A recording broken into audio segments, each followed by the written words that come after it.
All right, thank you. I appreciate everybody being here in attendance. Really excited about the start of the season. My second season here at the University of Richmond. We had a real solid camp. These guys came back in shape, conditioned, and ready to go. I think it's a very committed football team. That excites me. We got a lot of work done here this summer. We remain relatively healthy, and I think that we're exactly where we need to be here as we start the season. I do sense a real air of excitement here on campus, obviously here in our facility as we get closer and closer to kickoff. Now, having said that, we still have plenty of work to do. Despite all the work that goes into camp, the game preparation is always different than the overall camp work. So we're going into our fourth day on VMI, and we're implementing, some of our specific ideas for this VMI football team. And I like where we're at, and we still have work to do here this week leading into our 6 o'clock kickoff Saturday night. At this time, I'll take any questions here from the media. Hey, Danny, what do you see when you look at this VMI team? You've seen plenty of them. Yeah, this is the eighth season that I've coached against the VMI. When I was at Liberty, they were in the Big South Conference with Liberty, and then 2 years in a row here. It's a great question. It's a question that really isn't. It's to be determined because their team this year is yet to play a game, and I think as they get into the season, just like my football team, we'll identify who we are a little bit better. Here's what my understanding is and my expectation. I think their quarterback's a really good player. Cordenbrock, I think he's a really good player. He played very well here 2 years ago. He played very well against my team at Liberty 2 years ago.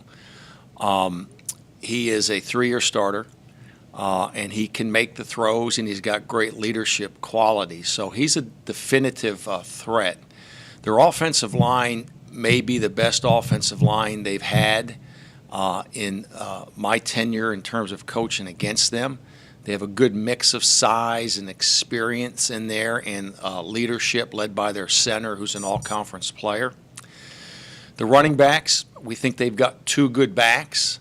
That have experience in statistics. Defensively, their secondary is going to be faster and more athletic, and their linebacking core, I think, is very solid. Where they, on paper, may not be as good, the receiving core's not established, and their defensive line is not as veteran or as physical or mature as some of the teams that they've had in the past. So there's kind of the give and take, going into this and where some of the matchups will lie in this football game. You talked about finding your identity. Would you rather do that against a team that's historically struggled in the first game than, say, an FBS? I'm not suggesting you're overlooking them at all, but would you rather do that against a VMI team rather than an FBS team like an NC State or a Virginia Tech? I think in general, I think opening with a BCS school is even more complicated and more difficult than playing them in a second week or a third week. I know that there's a school of thought that says, if you're going to have to play them anyway, the best time might be at the beginning of the year or in the opener. I feel comfortable with our schedule this year. Part of that might be because it is our second season here. Last year when we headed up to UVA, I really didn't know exactly what I had, and we really weren't ready to play a game well enough to win against an opponent like that. I think having a game of more of a comparable program as an opener, an FCS opponent, does give you an opportunity to establish some components of your football team. And that's what we'll look to do here Saturday night, establish certain components, certain elements of our football team. and then, build on that week 2, hopefully with some confidence coming out of here Saturday night. How is T.J. Moon's progression, and do you have a better idea of your rotation at the running back position? Yeah, I think that, heading into camp, I was pretty transparent on the thought of I wasn't real comfortable with where we were at running back, and I may not have been real confident. I feel a lot different today than I did when we started here on August 4th. The reasons for that are, first and foremost, our offensive line is big, physical. We have depth and experience in there. And then we had a couple running backs really show well here during the course of camp. Jacoby Green will start the game, and Jacoby will most likely be the lead back. But we're certainly going to get Seth Fisher some carries. Seth has been predominantly a fullback and a special teams player for us. I really like what I saw with him as a tailback carrying the ball or as a single back. Then T.J. Moon will certainly play in this game. More specifically, short yardage, goal line situations, but not exclusive to that. So I do think we got 3 guys that should get some playing time and rotation throughout the course of the game. James McKinney would kind of be the next candidate to go in there, and James actually has had some really good days, just not as consistent maybe as some of the other guys. So I'm looking forward to seeing how that unfolds here Saturday night. We're going to, run our quarterbacks, which is something that we do. We're going to run our wide receivers, which is something that we do. So that gives us a pretty good blend and balance throughout the opener. This VMI team commands so much respect for what they do off the field. I mean, can you just talk about the rivalry between Richmond and VMI and sort of your thoughts on the VMI program? Yeah, well, I really appreciate you asking that question, because I started my meeting here this week in preparation with the team in saying this. I said, I've got great respect and admiration for Coach Sparky Woods, their head football coach, and all that he has accomplished for their student athletes and all that they put into this and for their institution. So, I mean, I think that is right on. It's a privilege to play VMI. I honestly, truly mean that. An in-state school, and those kids are extremely committed student athletes.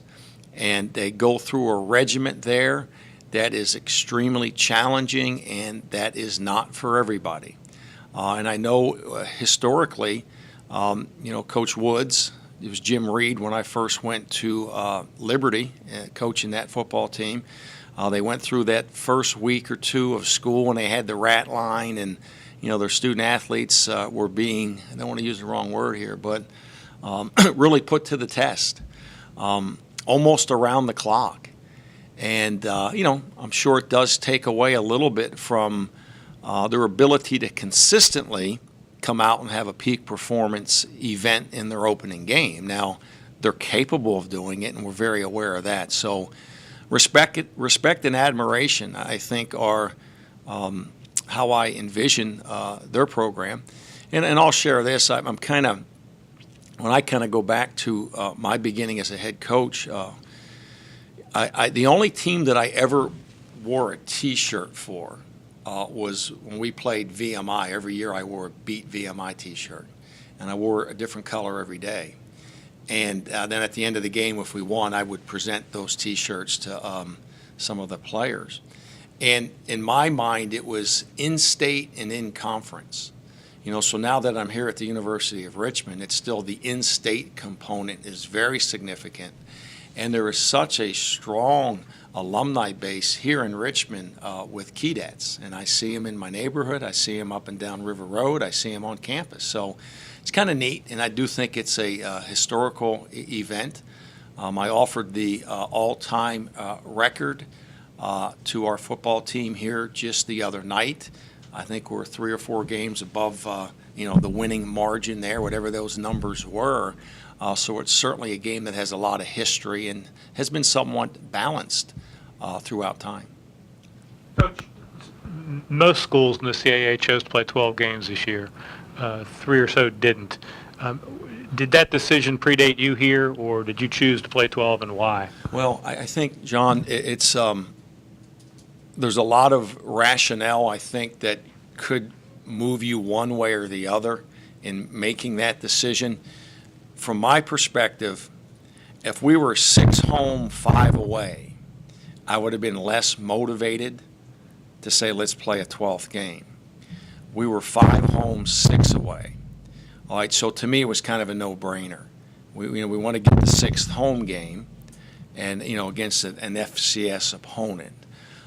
So when you look at it from that perspective, I really didn't see any other way to go. I'm not going to hear the arguments that would be made that are good arguments why not to play one, because I thought that would just override any other argument.